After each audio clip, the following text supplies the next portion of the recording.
Mahigit 500 milyon hanggang halos 1 bilyong piso ang halaga ng 40 luxury cars na ibinida ng mga diskaya sa isang interview.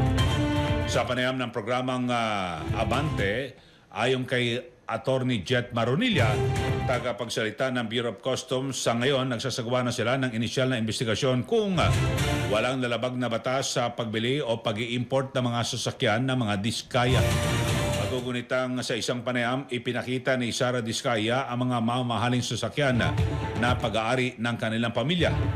Ayon kay Maronilla, batay sa ipinakitang video, naglalaro sa 18 hanggang 25 milyong piso bawat isa ang mga luxury cars ng mga diskaya. Ayon pa kay Maronilla, bihira lang ang mga nag-aangkat ng ganitong uri ng mga sasakyan dahil halos doble na ang presyo nito kapag pinatawa ng buwis. Nakikipag-ugnayan na rin anya sila sa Land Transportation Office para makuha ang vehicle identification number ng nasabing mga sasakyan. Sa pamamagitan nito, malalaman kung dumaan sa tamang proseso, nabayaran ang tamang buwis o kung may nangyaring illegal na transaksyon at kung sino ang dapat managot. Aminado naman kami, no?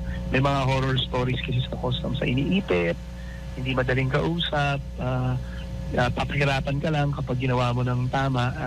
Hindi na po ganun ngayon, no? Meron po kaming mga hotlines na pwede kayo magreklamo at narinig nyo naman po ang aming commissioners, Commissioner Ariel Nepomuceno, sa kanyang panawagan na talagang babagutin niya yung ahensya namin.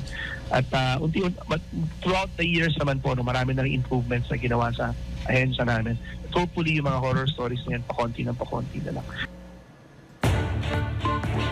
Ang tinig ni Attorney Jet Maronilla, tagapagsalita ng Bureau of Customs sa panayam ng programang Parikoy sa Abante.